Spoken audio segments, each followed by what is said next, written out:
Hello and welcome to DDOCast episode 612, recorded the weekend of September 12th. I'm your host, Patrick. I'm going to do the news myself this week because there's barely any news, and it'll get us through to the discussion topic this week a little faster. We'll get to in a minute. This week's screenshot: Shrapnel pays a visit to a relative in this week's screenshot of the week. Thanks, Claver, for sending in this week's screenshot.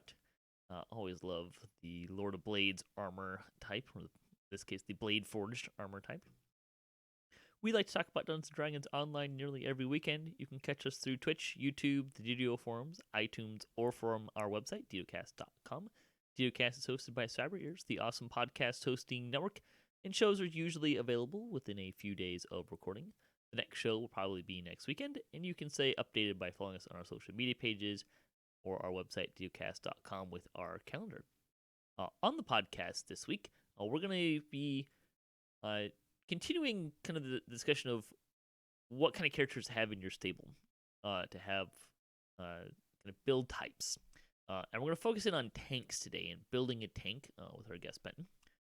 This will be a multiple-part mini-series, if you will, on the kind of this bigger topic that we started last week in terms of helping you kind of figure out what kind of characters should you look at having in your character list and how to go about building better versions of those characters. Maybe for those of you who are kind of struggling or haven't ever tried to do something like a tank, this will put you on a good roadmap, as it will, towards that goal. So that's kind of the idea of what we're going for. We'll start with tank, and then we'll do some other build types as well in the future. Now, we'll get into game news. There's not a whole lot, like I said, but some notable things. Transfers are back. So if you've been waiting to transfer a character, you can now do that. So that's good. It's been a while. They shut those off back in July to prepare for server work because they couldn't have a character transfer from a server that had the work to a server that hadn't had that work. And then we ran into the server instability issues, was put the maintenance on hold, and then they had to go through the process of getting the maintenance ironed out, which took another couple of weeks. But hey, transfers are back. However, they are not back yet for hardcore. They're not going to turn on the hardcore transfers until after the season is over. I don't know why they're doing that. Season 2, you could transfer whenever you wanted. Season 1, you did have to wait till what they call the after party. But that looks like we'll have to wait for the after party again. Cordovan did say that they're looking at having the after party be about 30 days, which I think is longer than the ones in the past. But there should be plenty of time to get your characters off of hardcore. Reminder, as you do so, make sure you spend all your astral shards in some way, shape, or form, because those will not transfer, as well as get everything out of your shared bank and all of that stuff. Make sure you get it to where you want it to go. We did get a very interesting piece of news, first from the weekly Wednesday lunchtime live stream, and then a little bit on the forums. Augments are apparently almost done getting a pass that we've been hearing for so long about. Last we really had any confirmation about the work, it had been planned. They knew what they wanted to do, and the work hadn't been started yet, or that at least what was implied. There was something like it would take several people 6 months, by which it was kind of an idea that it would take multiple departments a bit of time, and it probably would have to happen in sequence, and the total time would be about 6 months or something to that effect. Cordovan said that Linabelle was almost done with augments. It wasn't really clear to me if that means that Augment Pass is almost done, or if Linabelle's work on that had almost been completed and those other individuals needed to do their work. So we'll see kind of what happens there. We're not really sure yet. But Linabelle was summoned to the forums in a thread specifically designed to tease some augment information out of him. We did get a look at the new UI. but that was kind of it. There wasn't really anything else going on. So that really kind of struck me as noteworthy, other than really getting a look at the UI, which looked pretty good. Similar to maybe kind of what you're used to with the sentient weapons or legendary green steel, kind of a similarity there. The release for this depends on when the work is finished. It's possible, according to Cordovan, that could be Feywild. It could be after. So it looks like that is development work that is going to happen outside of the scope of a specific update and release. By which I mean quests and loot. They are designed. They have to come out with a particular patch or update, because that's the main thing that's in those updates. Augments looks like it'll probably come whenever it's ready. So that I would assume they won't do that as a patch, but that's probably a bad assumption on my part, because they have released many things before in a patch, including some quests, some raids, enhancement tree passes, all sorts of stuff. So we'll see when we get that. There was a question about end rewards based on class that Steelstar jumped in and answered some questions about how that system works. If you're unfamiliar with this system, there's a gameplay option to have your end rewards be based on your class. And some people said, hey, like, really? Because are you sure this is working? And there was some discussion about that, but Steelstar kind of gave a really clear kind of idea of what happens when you have this checkbox. And then you turn in a quest that prompts an end reward list. Note that this is only your end rewards. When you get an end reward, it doesn't affect any chests or anything else, right? It's just the end rewards. It says it checks 3 things. One, the first is, what is your dominant class? What do you have the most levels in, excluding epic? Then it asks, what level are you? And then it asks if you are a Warforged or a Bladeforged. And then he notes that this only really determines if you get docents or not, as opposed to armored. Based on those 3 questions, it selects one out of 720-ish treasure tables, which in turn calls on other tables to try and generate items generally useful to your race and class at the right level. Note there, the 720-ish treasure tables just to make this system work. There was some questions about, well, hey, can you make it more refined and better, and maybe, like key off of an action enhancement tree or something to that effect. And the answer was basically no, because of this thing here. Like, just with what we have, there's 720-ish treasure tables. To do things by enhancement tree and other stuff would just balloon this system to an unusable or a poor performance state. So that's not going to happen. But anyways, Steelstar then kind of gave some examples. So he says a level 10 human paladin is usually going to pull a few items from the following possibilities.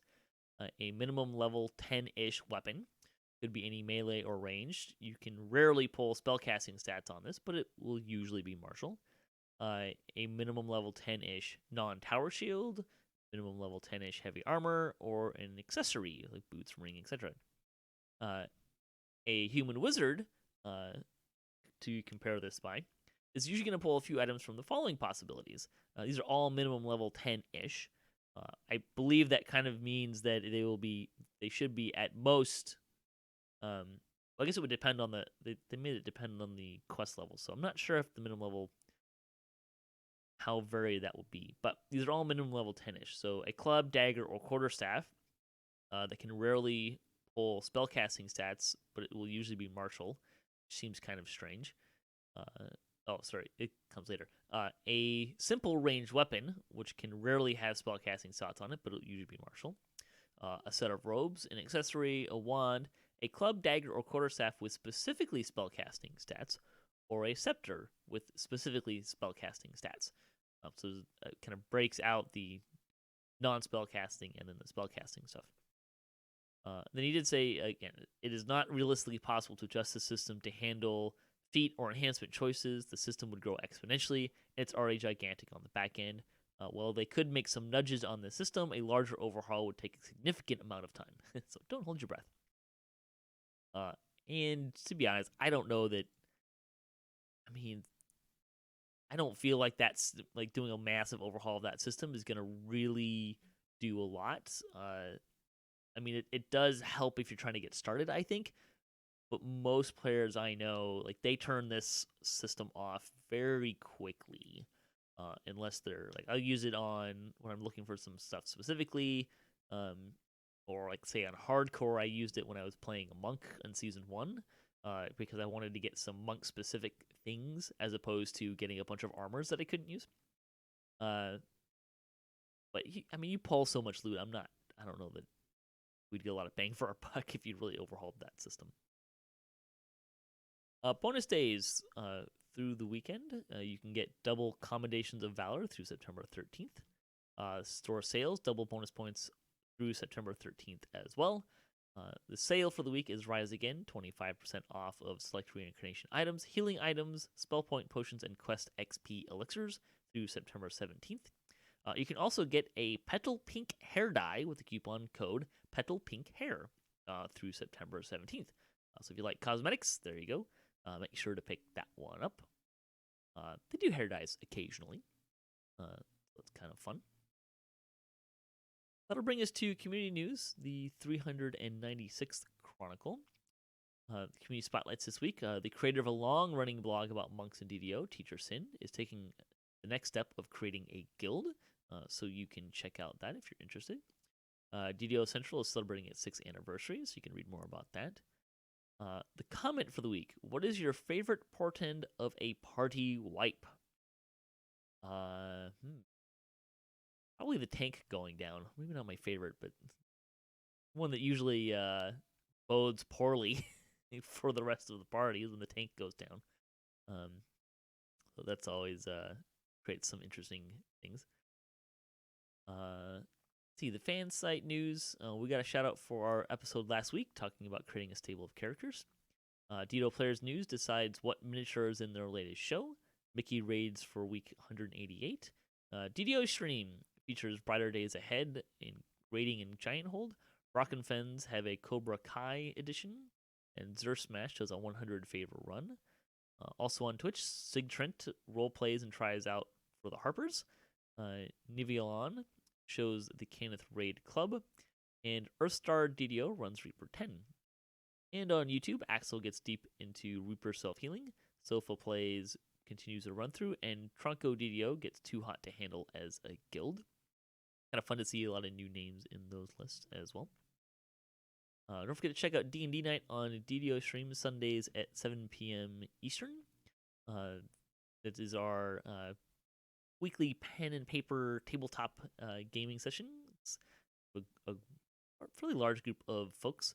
And hey, if you want to play, you can either let Cordovan or myself know, and we'll get you hooked up with a DM and maybe a group. But it's a bunch of different groups that we have that kind of rotate throughout the month. We do have some exciting new stuff coming. Fantasy Grounds was generous enough to give us some new content that we'll be featuring on the show. And by new, I mean new not just to us, but to Fantasy Grounds in general.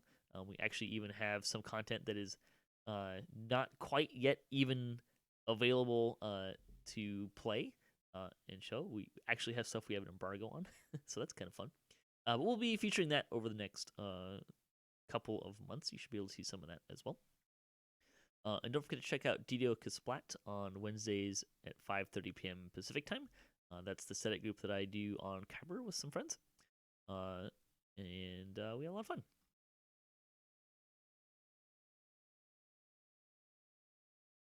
Right, that'll bring us to Lightning Post.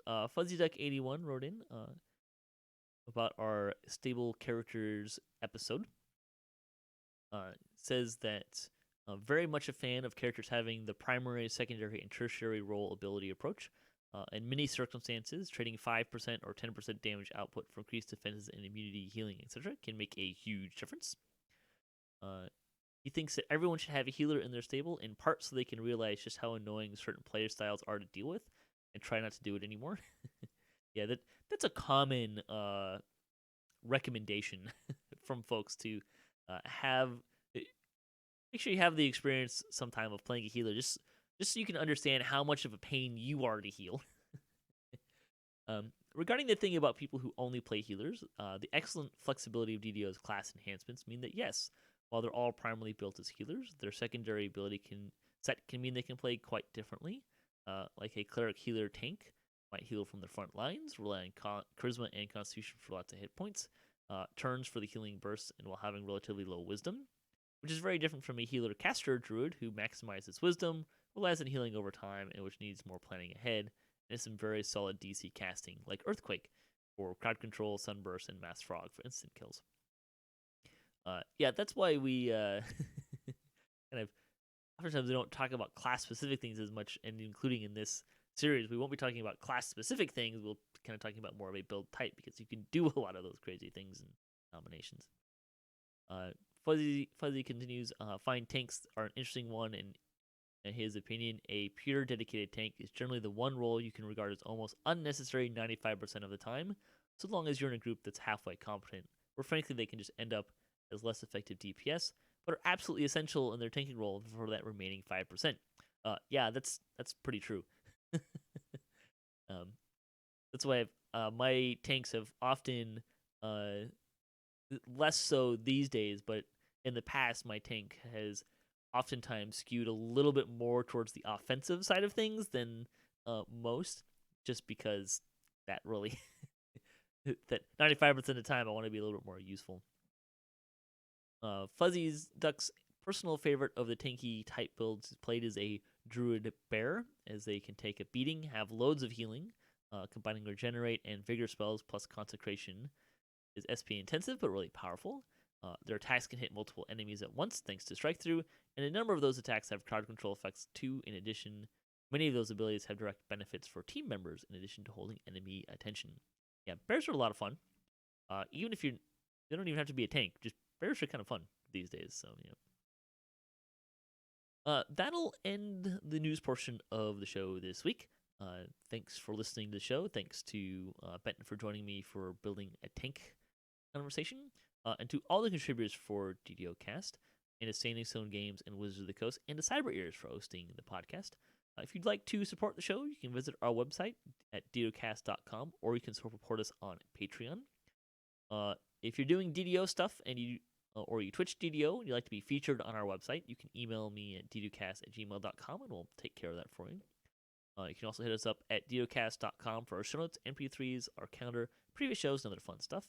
And if you'd like to be a part of the show, if you have a comment on this episode, a question you'd like to hear us answer, or a topic you'd like to hear us discuss, or you just want to say hi, you can leave a comment or email us at ddocast@gmail.com. And you can find us on social media and follow us for the latest cast updates. At DDOcast on Twitter is the best place for that.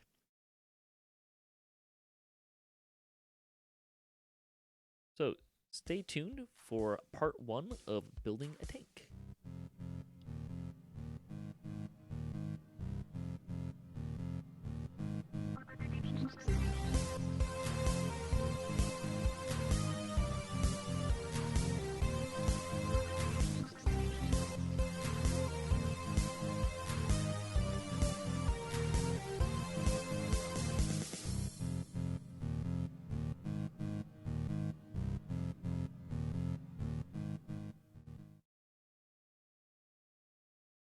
All right, hello and welcome to our Building a Tank discussion, the 2020 version.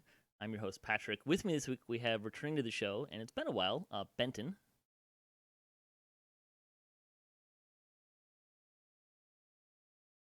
Maybe Benton's not ready? Oh, was I supposed to say something? Sorry about that. Just say hi. Hello. So we're going to talk about building a tank, and we're going to kind of do what we usually do and kind of start kind of abstract and kind of more philosophy, because we recognize that things change. Not as much as other things, but builds do change and kind of shift a little bit.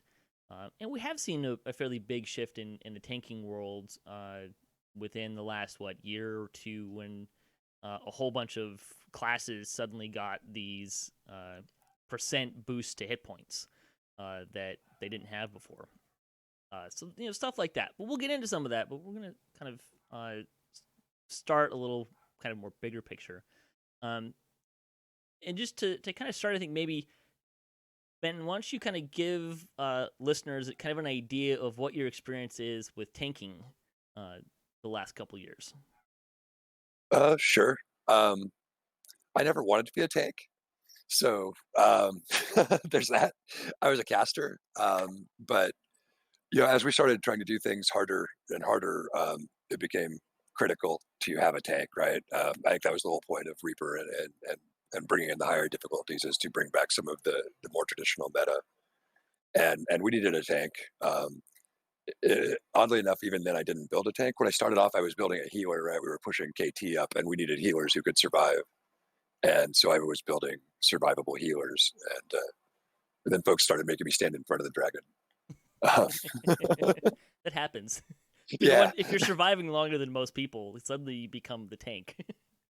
yeah, and so that's what it was, right? I was still running survivable healers, but they just made me tank, and so I started making it tankier and tankier, and so then I quit pretending to heal and just tank now.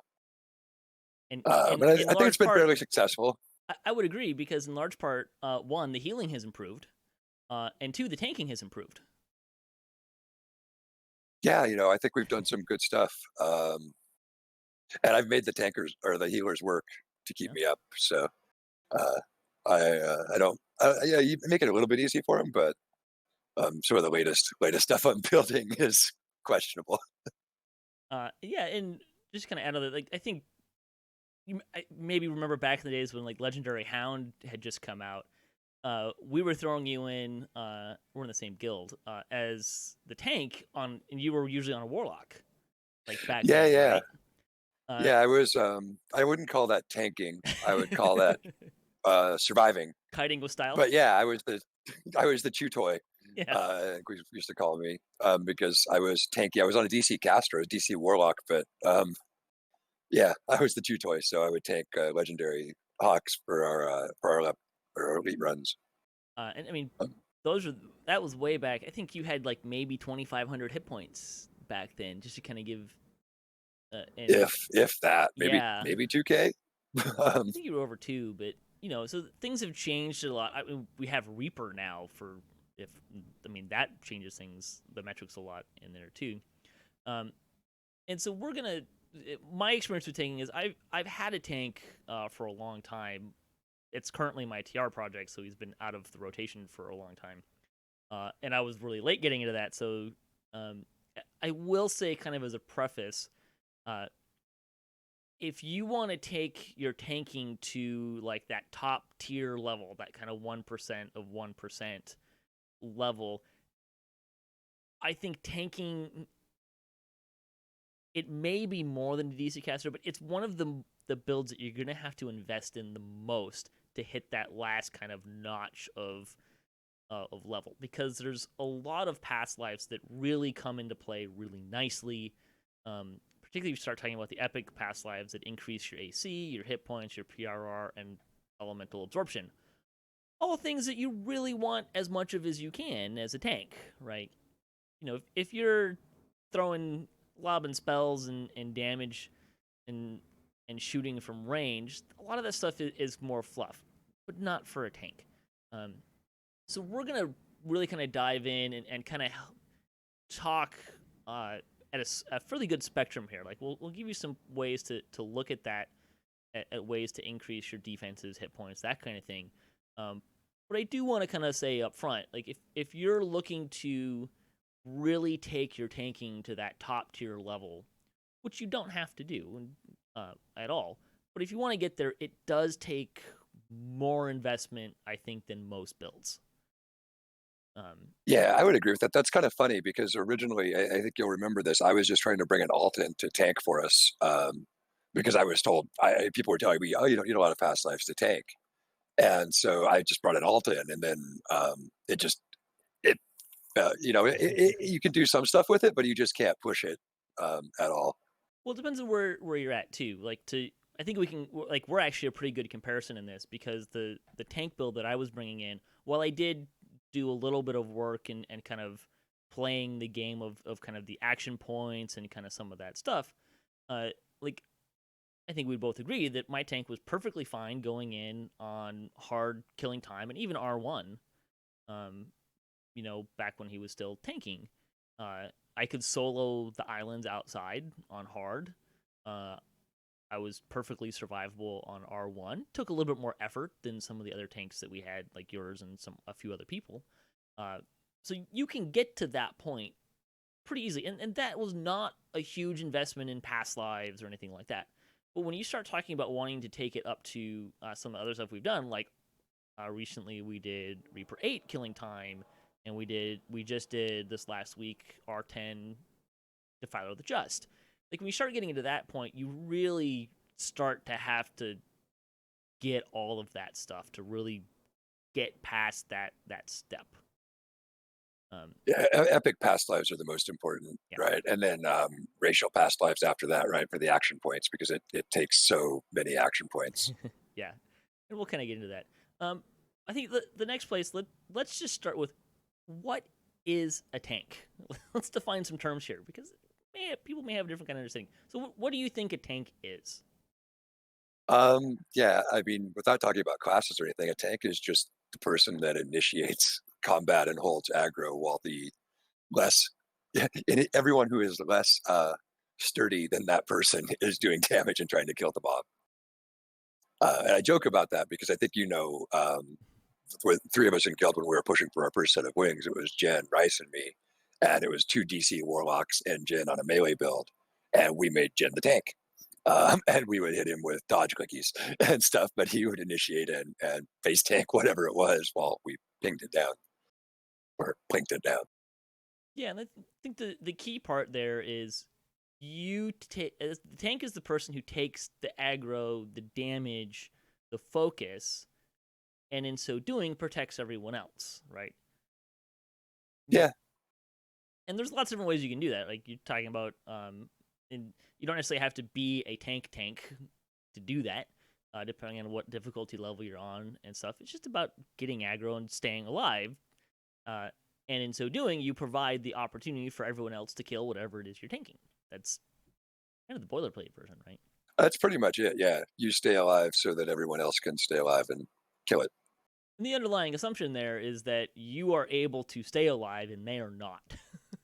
Which, Yeah, especially when you get into raiding and some of the bosses, and really when you start talking about kind of special attacks and stuff, it's generally going to be more true. There's only going to be 2 or 3 people in the party, maybe, that can survive some of those dragon breaths that you run into at certain places and stuff like that. So, yeah. I mean, it's not 100% required for even like R10 questing. You don't need a tank. I mean, it can make it easier for sure, but for raiding, I think that's where it really is a requirement. yeah. And there's some raids that are pretty designed to have that, like, and I think part of the reason for that, right, is bosses have more hit points. It takes longer to kill them. If you can kill everything in the room before it can hit you, you don't need a tank. But it's impossible to do that with raid bosses. Like, they don't just die very quickly. Well, and they do ridiculous amounts of damage that one shot pretty much Yeah. anything that's not purpose built to stay alive through it. um, so keep the focus, stay alive. Like that's kind of the two things. So I think we'll start with, let's talk about holding aggro, because I think in my experience, when people are really kind of getting into tanking, or think that they can tank in a group, that's been a key failure for a lot of people. And part of that is because, especially, and I'm thinking back even to when Fall of Truth came out, uh, there was some stuff that we were getting with Epic Destinies and abilities that uh, really ramp up the amount of DPS people can throw out in a party. And especially when you start talking about like running in these really higher level groups, they're gonna have more DPS. Like that by definition, everyone's gonna be at a higher level. So holding aggro becomes something of a challenge. Um, Well, I mean, that was the myth about tanking that I thought when I got started tanking, right? Everybody's like, well, tanking's just, you just intim and shield block. Oh, okay, I can intim and shield block. Anybody can intim and shield block. Well, but then the boss turns around and kills the whole party, and yeah. you're just still there intiming and shield blocking. And let's be clear, like this is not necessarily fully the tank's responsibility, right? Especially the earlier in a fight you are, um, the other people do need to be aware of, when take killing time for example, when the dragon comes down on the platform, if you lead with a mini shot or something like that, and an adrenaline or really high burst damage, that's not conducive to tanking. So I don't want to create this illusion that this is all the tank's responsibility. It's not. I mean, yeah, but I mean, you can't tank dumb, right? Yeah. I mean, so I mean, but there are things you can do. I mean, you ask people not to start DPSing until you've got a couple of intims off or whatever, right? And actually, most parties we don't have to do that with, but you will get some people that will will do something silly, Yeah. or land on the. Thinking of one person in particular, they like to get to the island first before the tank, to play with the dragon. But for the most part, though, I've taken that. I think do people do think about that differently? I've always taken that responsibility that it's my job to hold aggro regardless of what the party wants to do. Give me a head start, give me two intims, but after that, it's my job to hold aggro. Um, Now, I know that makes for some lazy DPS, and there's things they should be doing to reduce their threat, and I think they've gotten better about that. I think we've evolved that, but I've always felt that I should be able to do more to hold aggro than they can to take it. So what are And we some? have some people in guild that makes that hard. It's true. uh, so what are some things that you do to help you hold that aggro? Well, I mean, the big thing is, right, before the one of the more recent passes for tanks, you really had to work hard to find threat generation. And it's really all about threat generation, right? You can't do as much damage as some of our big hitters, right? I'm never going to do as much damage on my tank as a Jin does on his melee or whatever, right? Or some Fury shotter. But you have the threat multiplier in game, and that's what you've got to focus on, is increasing your threat multiplier for whatever type of attack you're doing, so that it multiplies the damage that you do, so that it keeps up with your big hitters. And so you have melee threat, you have spell threat.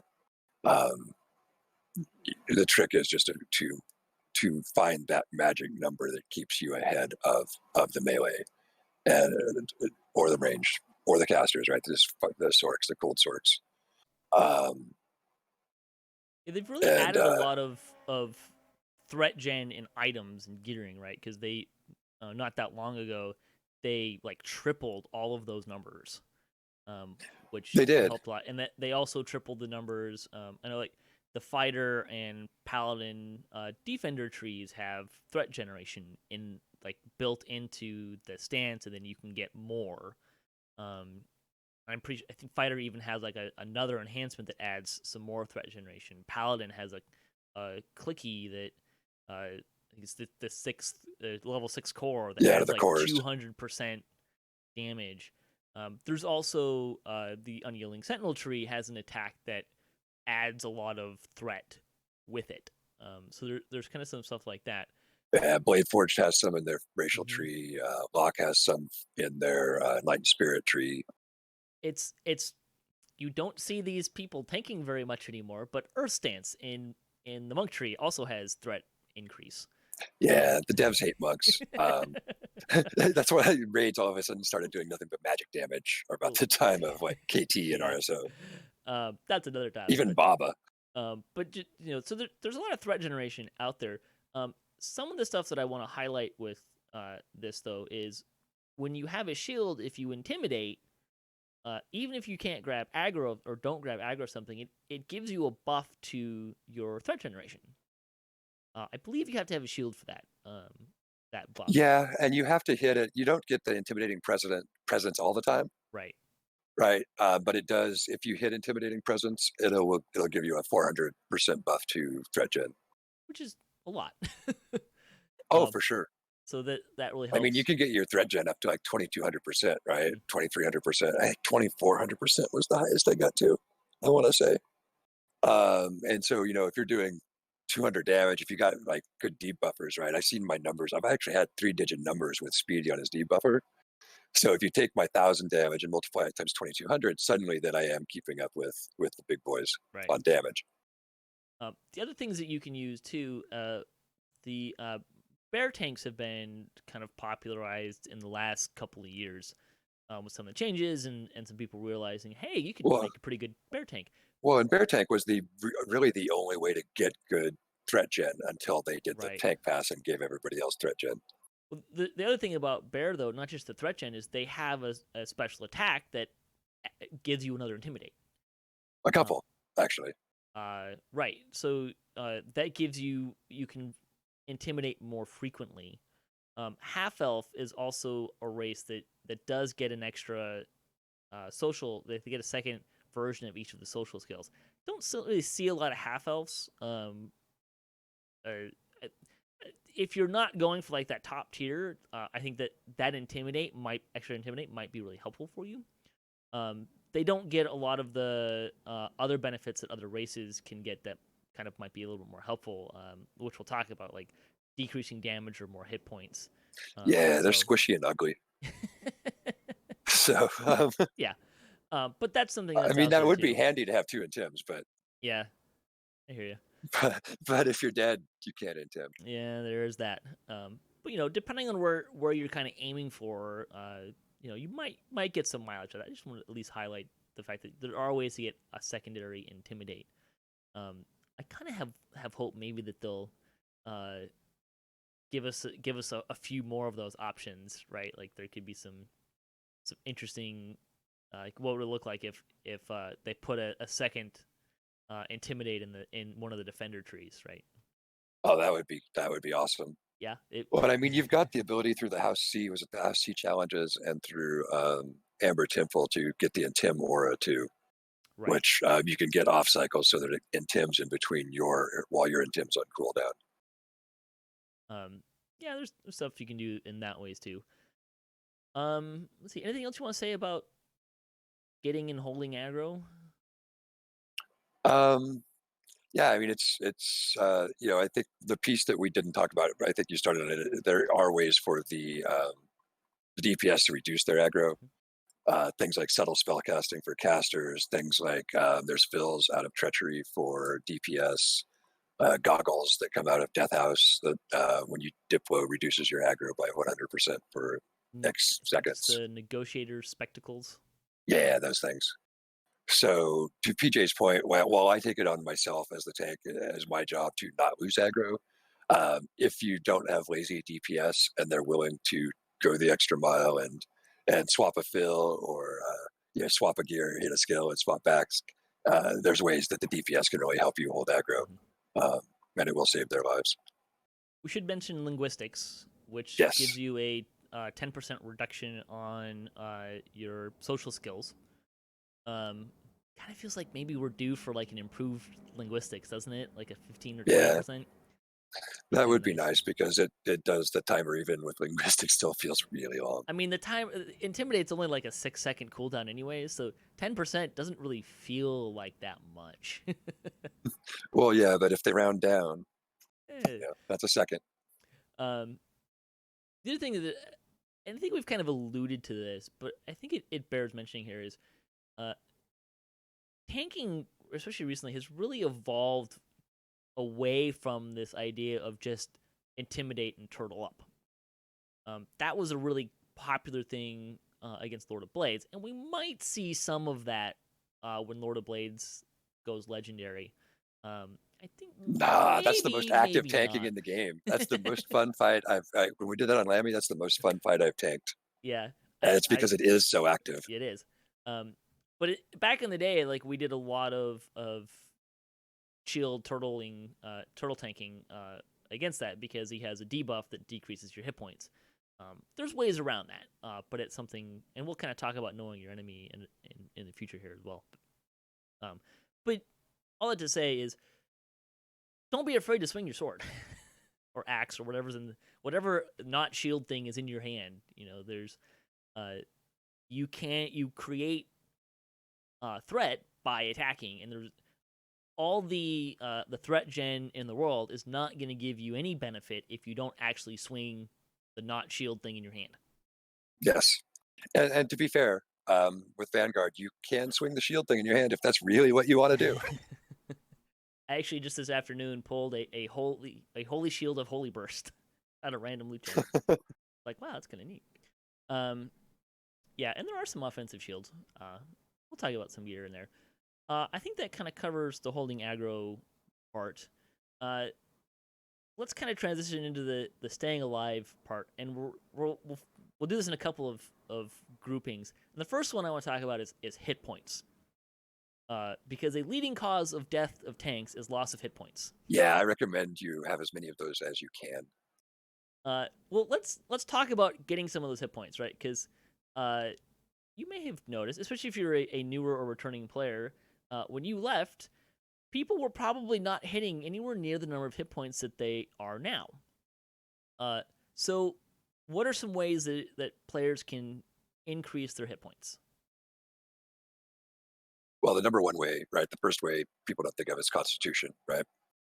Con is not a dump stat. And there's Constitution, like enhancement bonus, insightful bonus, quality bonus, your enhancements, profane, yeah, sacred, maybe a Reaper hat if you're really lucky. Yep. Basically, get every kind of con that you can in the highest value possible. Toughness, right? Every toughness is going to be like, what, 50 hit points at cap? Epic toughness. And all those things will multipliers, multiply, right? They used to be really good. You could get a lot of hit points, but the devs thought we had too many hit points, so they changed it. So you don't get racial hit points out of your racial trees anymore. You get quality there. Everybody gets 5% quality there. You're talking except for Azzy. To clarify, what you're talking about is the percent hit point boosts. They recently did a change of some of them got fewer, and then they kind of typed everything. So there's more typing involved with those percent hit point boosts. Yeah, and some of the typing makes a lot of sense, and some of the typing, doesn't. I think, well, yeah, not to editorialize, but yeah. In my brain, if you get hit points out of a racial tree, that should be racial hit points, and if you want to get something special because of quality, that should be quality. Just words, labels. On the bright side, they didn't say, okay, we'll keep this racial and this quality and reduce them both down, so you have to get both. Silver lining. Yeah. No, it's good. You can still build a really solid number of hit points. I think there was a lot of bloat before. You were just seeing some ridiculous numbers before, especially with the 20% that was available in the Tier 5 and Renegade Master Maker for Artie. Which was also kind of driving people towards that kind of one place as a build, right? 14.5.1 was the only build, right? Because you could only get exceptional AC from one place, well, two places, but nobody built bear tanks back then. And you had to go 5 levels of Artie because you had to get at least you had to go at least 5 levels of Artie to get RMM Tier 5 for the 20% points. Yeah, and it was really boring and really cookie cutter. They're solid tanks, great tanks, but we like variety, right? Like we do. So we've got a lot more variety. So keep an eye out for those hit point boosts. Just to give an example of some, Dwarf, you mentioned ASMR, Renegade Master Maker, Zombie Form in Wizards has one. ASMR is kind of special because they left the racial tree alone with that and left that as a sacred hit point bonus. So something to keep in mind there. That's kind of a neat one that'll stack with stuff like 5% in Falconry. Yeah. Or the 10% in Renegade Master Maker. But not the sacred bonus to hit points from Paladin. No, because why would we want an Azamar Paladin? That would be silly. The defender stances, Bear, Paladin, Fighter all have a 20%. Well, Bear is 25%. And that's all typed competence.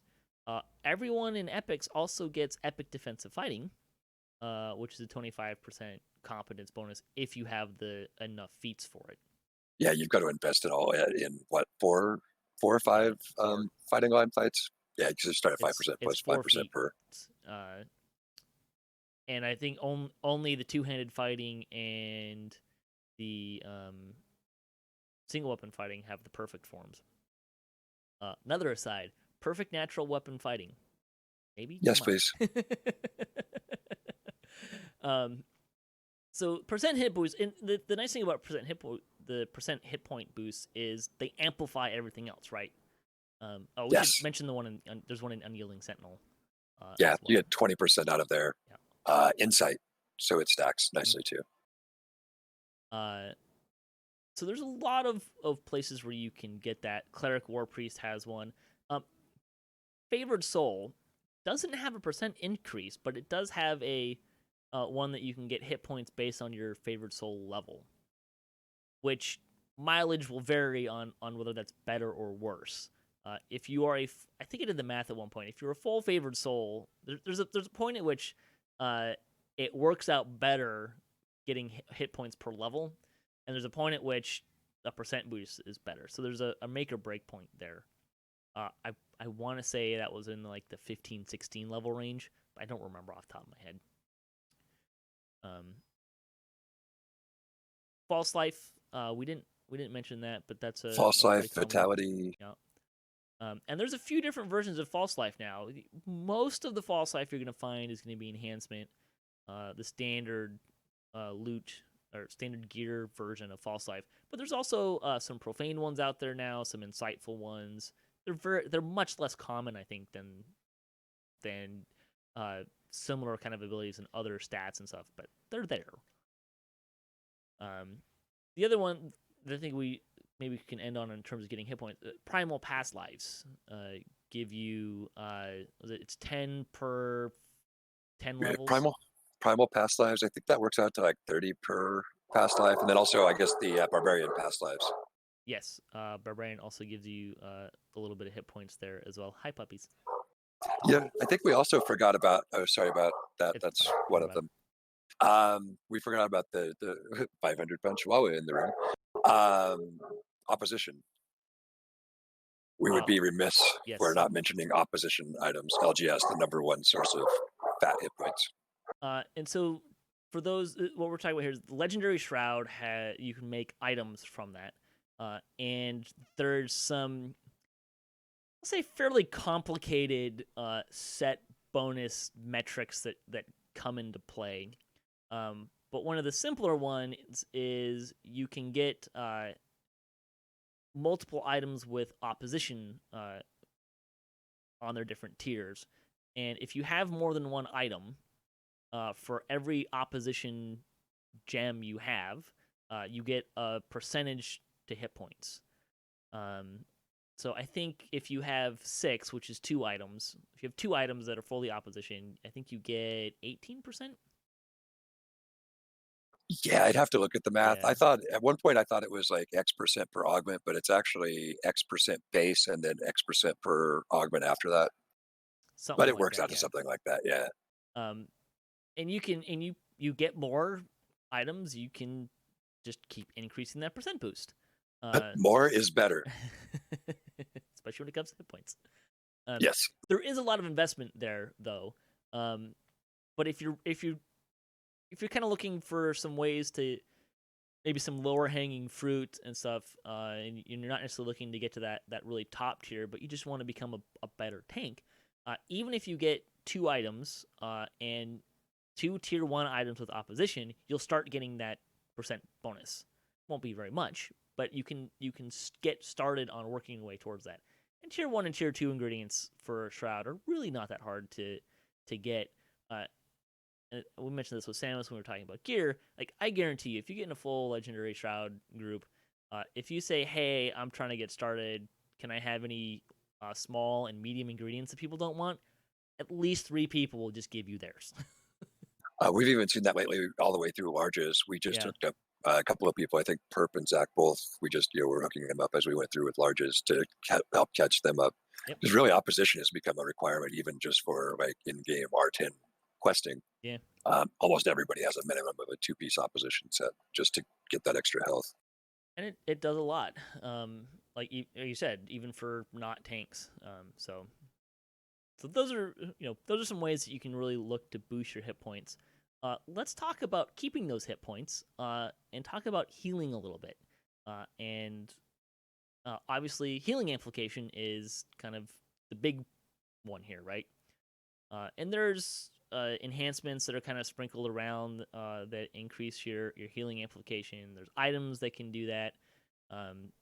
You can go back to Legendary Green Steel and make an item that has 3 different versions of healing amp. I think it comes out to something like 200 healing amp. It conflicts with it has some other conflicting problems of like having a sentient weapon or something like that, but which also has some healing implication. And actually, I think is there some hit point boosts in a percent hit point out of sentient weapons, the filigrees? Hit point boost or hamp boost? I know there's healing amp. I'm trying to think Yeah, if there's a bunch of hamp boosts. there's a couple of like here's some hit points, but I don't think there's like a percentage boost there. No, there's not a percentage hit point boost there. I wish. You can get other stuff there. Like there's some good percentage AC boosts in there. Yeah. So like for that portion of building a tank, you can get some great stuff out of fills. But to your point, hamp is really important, especially if you're trying to do like short man stuff and want to be able to self heal. Hamp is really the only tool in your toolbox to be able to self heal and hire a Reaper. Yeah, and by extension, we'll talk about kind of some more esoteric builds in the future, but also consider things like if you are an undead tank or a Warforged tank, negative healing amp. Who would do such a silly thing? Or both at the same time. Technically can't do both at the same time, but because becoming undead changes your Warforgedness. But anyways, considering negative healing amplification and repair healing amplification, both of those, both undead and Warforged can be healed. And if you're gonna make a tank that is one of those things, I think that healing amplification problem becomes more pronounced, and you should try to get more of that. Absolutely. Do not make a toaster tank or an undead tank unless you're willing to invest, or your healers will not heal you. Yes. But with that, it's important to recognize, hey, if you have a bard in the party and they have the thing that give the enhancement that adds hit points and healing to their songs, that gives you positive, negative, and repair healing amp or healing. So there's, and one of the advantages of being a undead tank or a Warforged tank, that actually kind of amplifies some of your repairing options too, right? Because if you're Warforged, for example, maybe you have a sorcerer in your group that can bring reconstruction to help heal you, right? So there's some games you can kind of play in that regard. Absolutely, and Bladeforged get community of scribing in their tree, and with enough repair amp, you can actually self heal through Reapers if you invest and we're willing to gear swap. And there's construct essence kind of can take you down that line if you're going artificer and renegade mastermaker, which also has some repairing in there as well. That it has similar to, I don't think it's called community of scribing, but it's the same idea. Is reconstruct spell-like ability. Yeah, Art's got the reconstruct SLA. Unfortunately, they're on the same timer, which I think is dumb. Artie and Bladeforge should be on separate timers, and the spell, it should be 3 separate timers. So if you made like an Artie, Sork, Bladeforge. The spell and community of scribing, I think, are on separate timers. They are, but the Artie one is on the same timer. Right, which is a little weird. Yeah. But Renegade Mastermaker also has the repair aura that you can use there too.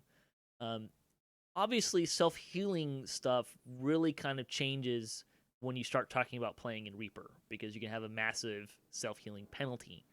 But, if you're, say, building a tank on hardcore, you're probably not doing anything higher. If you're doing more than Reaper 4 on hardcore, bless you, you are brave. I think self-healing, one thing that people often overlook is Light the Dark out of Unyielding. Mm-hmm. Light the Dark is basically lay on hands that also is magnified off positive spell power. And with Hamp and enough positive spell power, that in Reaper even hits so hard. And it's an AoE as well. So it'll hit, if you're in a group of people, it helps everybody, but you can self-heal yourself. I was using that to self-heal my 17-3 build, when we were doing mid Reaper short man reading.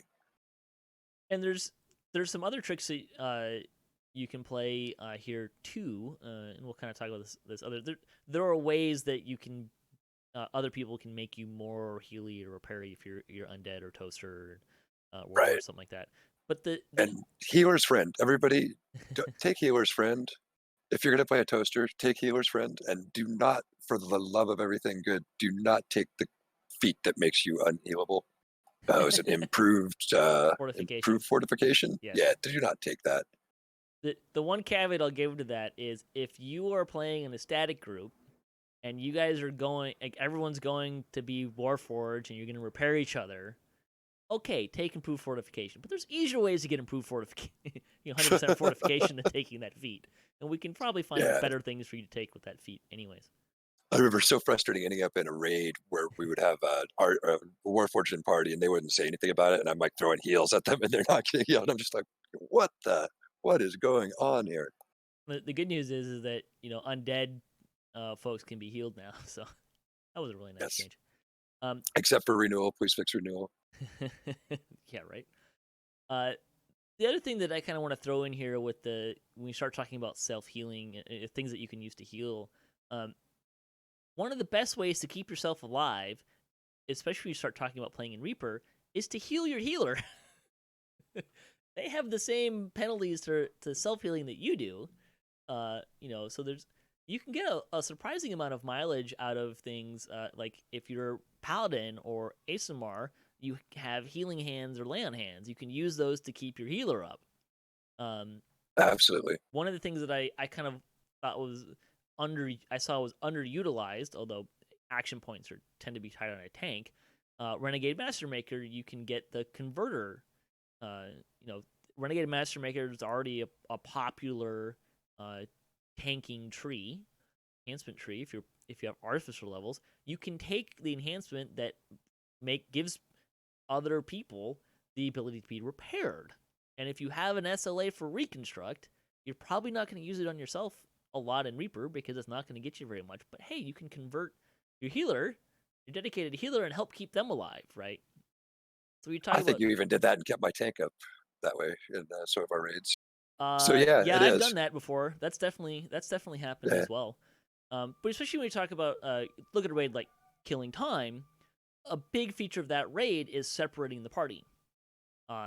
And when I say separating the party, I mean like you're in two completely different areas, and never the two will meet. Like you can't run from one side to the other of the map like you can in Master Artificer, for example, right? Like you're just like they're on their own. So if there's only a healer and a tank, being able to heal as the tank becomes really beneficial in that scenario, right? oh for sure. That's why I was a FVS tank for so long. Mm-hmm. Oh, I wasn't a FVS tank. I was a survivable healer. Yeah. All right, so I think we'll wrap this section up. So we'll continue this discussion. Benton, do you want to plug anything before we head out? um, no, I think the big thing is just focus on staying alive, Yeah, that helps a lot. and that means helping your healers stay alive. I think that was a great point you made. You know, don't be selfish. Don't just watch your health. Watch everybody else's health too, and toss a heal around or whatever. And sometimes you've got a better view from up front than others do. Especially on Reaper, right? Because those heals are not going to do you very much good, but you can do other things. And 100%. I'll throw this out there too. If you're in Renegade Mastermaker, you're going to be an Artificer. So I'm trying to remember. I'm trying to remember if the spell like healing potion throwing thing is in Renegade Mastermaker. But even if it's, I think it is. But even if it's not, right? Like you can take that as some spells that you can also use to help amplify that healing. I think one of the things I've found most disappointing is people who are making those kind of artificer, like heavy artificer tank builds, is they tend to overlook the amount of healing an artificer can do.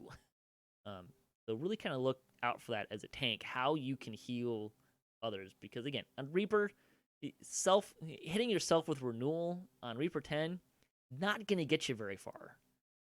But keeping your healer not being a soulstone will keep you a lot farther. And the same with DPS too, right? Like, if you're not going to kill it, you need someone else alive to kill it as well. If all the DPS are dead and it's just you and the healer, it's going to be a long haul. Give me a long enough timeline. Can we finish this raid before I go to bed, please? And I will beat it down with my letter opener. All right, so thanks for listening. Thanks to Benton for joining me. We'll be back talking more about tanking. If you'd like to support the show, you can visit our website, DDOCast.com, or you can support us on Patreon. You can also find show notes, past shows, and more on our website. You can also find it on social media. I'm at DDOCast on Twitter. If you'd like to join the discussion, you leave a comment or email us, ddocast@gmail.com. I'd also like to say, so I'm talking about tanking. If you would like to get kind of an idea of kind of more what we're talking about in terms of tanking these really harder raids and kind of get some ideas, maybe you're not looking to go to that level, but maybe you're looking for ideas on how you can improve your own play or your own build and stuff like that. Lava Divers have a bunch of videos in the achievements forums that you can go and check out of various high difficulty raids. So you can see Benton in action tanking. I think thankfully most of those videos that I'm pointing people to are ones where we have won, as opposed to ones where we've gotten face stomped. But we have some of those videos too. Yeah, they're out there too. So there's some other ways that you can kind of maybe look and see some of what we're talking about if you're interested as well. Well, and hopefully on the day we're actually talking on this show, we have some raids set up for later today. So I'll be debuting a new zombie toaster warlock tank. Hopefully you'll see a victory lap with that video in the near future. Yeah, and the healers in our guild are they have mixed feelings, I think. They love me. We'll see how it goes. So until next time, may all your attack rolls be crits, all your chests level appropriate, have fun, and don't forget to gather for buffs.